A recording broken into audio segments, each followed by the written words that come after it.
on savait plus fabriquer des masques, on savait plus fabriquer des vaccins, on savait plus rien faire, à part quelques industries de pointe comme l'aéronautique ou le nucléaire, etc. Oui.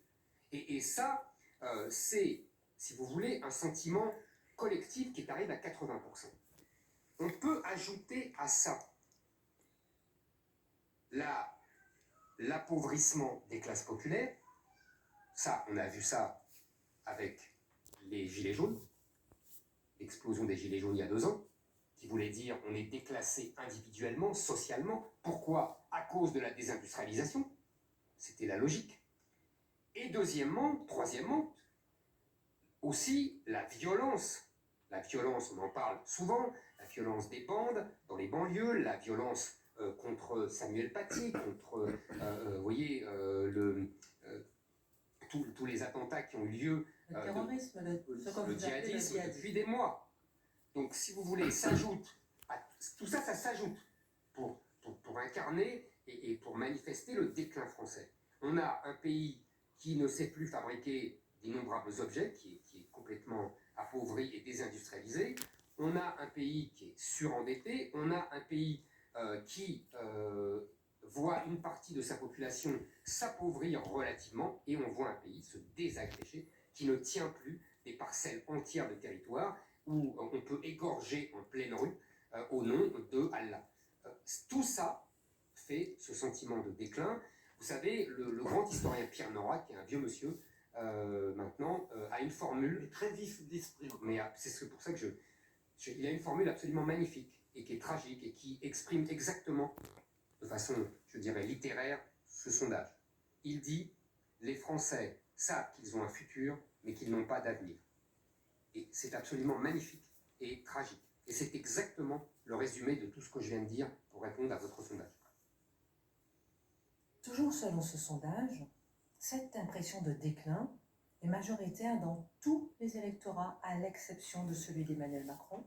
Comment l'expliquer? Alors moi, c'est logique. Prenons d'abord un raisonnement marxiste classique. Karl Marx vous dit, c'est simple, on a l'idéologie de sa classe sociale. Adaptons-nous à la situation présente.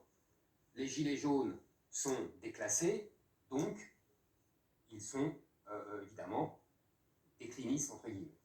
Les électeurs d'Emmanuel Macron sont les gens qui sont plutôt les vainqueurs de la mondialisation, qui vivent dans les métropoles, où il y a tous les flux de la mondialisation qui enrichissent les gens qui habitent, d'ailleurs les autres n'ont pas les moyens d'habiter là.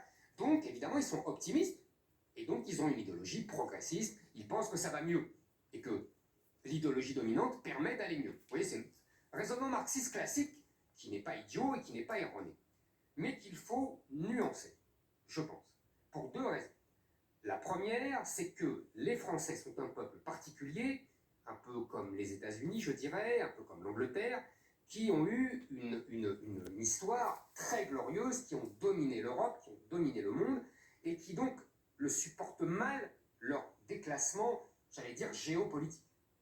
Vous voyez, c'est pas l'Espagne le vit mieux, le Portugal le vit mieux, pourtant ils ont été des très grandes puissances. Vous voyez, mais c'est comme ça. L'Italie, qui n'a jamais été une nation, bon, depuis la Rome antique, l'eau a coulé sous les ponts. Vous voyez, les Allemands, eux, le problème, c'est quand ils sont devenus forts, c'était une catastrophe. Donc du coup, ils se font tout petits et ils disent mais non, on n'est pas fort. Et on n'a pas la nostalgie de notre puissance. Et les Français, non. Les Anglais, non. Vous voyez, les Russes, non. Ils ont la nostalgie de leur puissance. Et vous voyez, c'était la gloire du général de Gaulle. On croit que le général de Gaulle, aujourd'hui, c'était les grands projets, la croissance économique, les progrès sociaux, le Airbus, le nucléaire, etc. Mais ce n'était pas seulement ça. C'était aussi un discours sur la grandeur de la France. Emmanuel Berne, vous savez, l'écrivain, avait une très jolie formule. Il disait « De Gaulle a déridiculisé la France », justement après la défaite de 40. Pourquoi? Par son discours sur la grandeur de la France, etc. Et d'ailleurs, la presse étrangère française, puisque le Canard enchaîné faisait la fameuse cour de Saint-Simon, le caricaturait toujours en quoi? En Louis XIV et en Napoléon. Oui, donc c'était vraiment les moments de grandeur française. Vous savez bien que le général de Gaulle voulait nous ramener à ces moments-là. Donc il y avait un discours sur la grandeur française. Et troisième chose, c'est évidemment la peur de ne plus être la France, la peur du fameux grand remplacement, la peur qu'il y ait un peuple, une civilisation à la place du peuple français et de la civilisation française, pour parler clairement, l'islam. Là, on sent bien que beaucoup de gens commencent à se dire que l'islam va nous remplacer. Là aussi, ce qui était une crainte de quelques personnes est devenu un sentiment massif, Ça, c'est vous, ça. hyper Dans majoritaire. le sondage, ça ressort, ça? Ah mais, souvenez-vous, ah oui, moi, quand on parle de déclin, je pense qu'on parle de tout ça. Et vous avez vu, vous vous souvenez, les sondages qu'on a vus, qui sont à 70-80%, de gens qui ne se sentent plus chez eux en France, de gens qui disent qu'il ne suffit pas avoir une carte d'identité française pour être français. Vous voyez, on voit bien tout ça, on voit bien tous ces sondages-là, ils vont dans le même sens. C'est les mêmes, vous remarquez que c'est les mêmes proportions. On a toujours une masse de 70 à 80%.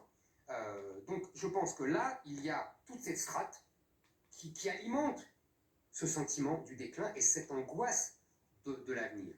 Et Emmanuel Macron, pour revenir à lui, il tient un discours de l'économisme, c'est-à-dire que, si vous voulez, qu'est-ce qu'il va dire? Il va dire oui, nous avons été formidables, nous avons fait des prêts aux entreprises, les fameux PGE, merci Eric, les fameux PGE, on a donné gratuitement les tests, etc. Vous voyez, on voit bien, je lis les réactions de sa majorité, de ses ministres, on voit bien qu'il répond à un besoin matériel. Il est toujours dans l'économisme. C'est une erreur tragique.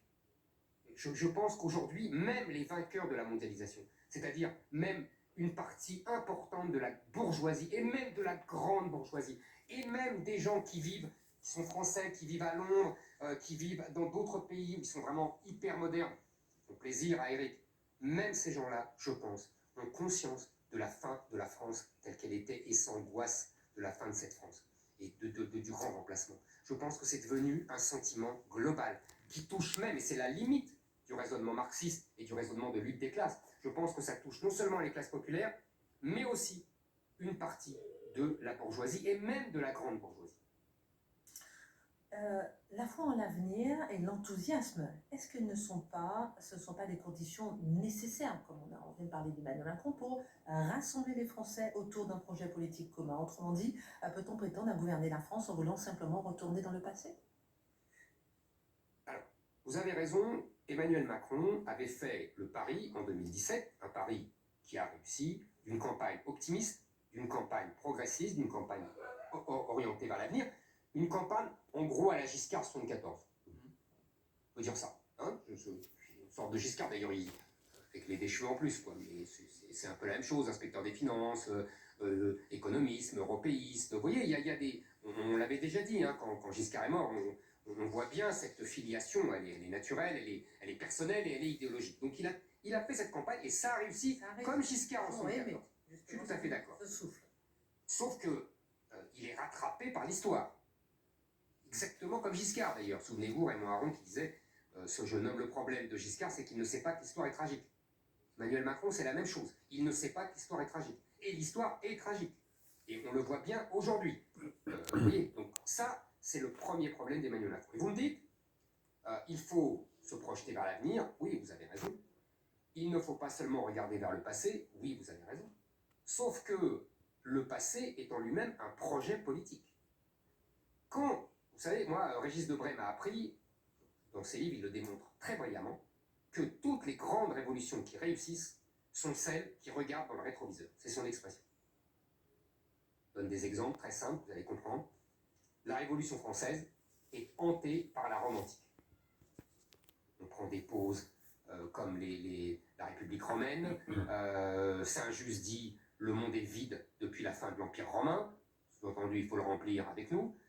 Donc, vous voyez, ils ne se projettent pas vers l'avenir. Ils veulent revenir au passé et c'est pour ça qu'ils font et qu'ils réussissent leur révolution. Pareil pour la Révolution russe. La Révolution russe veut poursuivre et achever la Révolution française. Trotsky et Lénine connaissent par cœur tous les épisodes de la Révolution française. Et justement, s'ils massacrent à tout va, c'est justement parce qu'ils pensent que Robespierre a échoué parce qu'il n'a pas massacré à tout va. C'est le contraire de notre raisonnement d'aujourd'hui. Nous, on trouve qu'il a déjà trop tué, mais eux pensent qu'il n'a pas assez tué, et que c'est pour ça qu'il a perdu le pouvoir. voyez, qu'il a été trop libéral encore. Bon. Vous voyez, donc c'est pour vous dire que je vous parlais du général de Gaulle tout à l'heure, qui se référait à la glorieuse histoire de France pour se projeter vers l'avenir. On pourrait voir ça encore aujourd'hui. Les grands pays, on en parle souvent ici, les grandes puissances d'avant, qui reviennent sur le devant de la scène, comment reviennent-ils? En faisant référence à leur passé glorieux. La Russie, le retour à l'orthodoxie, le retour à la Russie des tsars et même de Staline.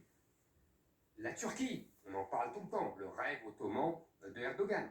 La Chine, qui justement veut effacer l'humiliation du 19e siècle quand elle était découpée en morceaux par les Européens, qui veut revenir à sa grandeur passée quand elle était le milieu du monde, etc. Vous voyez, l'empire du milieu, c'est ça? C'est l'expression, pardon.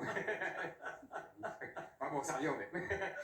vous voyez, je pense au contraire de votre question, que on ne trouve un discours progressiste, un discours vers le progrès, un discours d'espérance, qu'en plongeant dans la grandeur de son passé. C'est parce qu'on a été grand dans le passé, parce qu'on veut renouer à ce qui a fait qu'on a été grand dans le passé.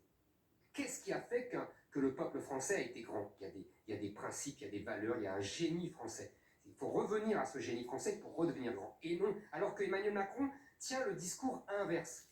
Emmanuel Macron explique qu'au contraire, il faut devenir comme les autres, il faut se dissoudre dans la mondialisation, dans l'Europe, il faut acquérir les principes de cette mondialisation, d'autres pays, abandonner son mauvais caractère de Gaulois réfractaire, selon son expression maintenant légendaire. Moi, je pense que c'est le contraire.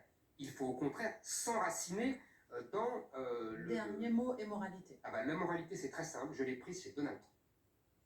Il a une formule que je trouve géniale et que je veux faire mienne pour la France. Il dit « Nous sommes engagés dans une lutte pour la survie de l'Amérique comme nous la connaissons. » Moi, je pense que c'est exactement l'enjeu d'aujourd'hui et c'est ce que dit votre sondage. Nous sommes engagés dans une lutte pour la survie de la France comme nous la connaissons.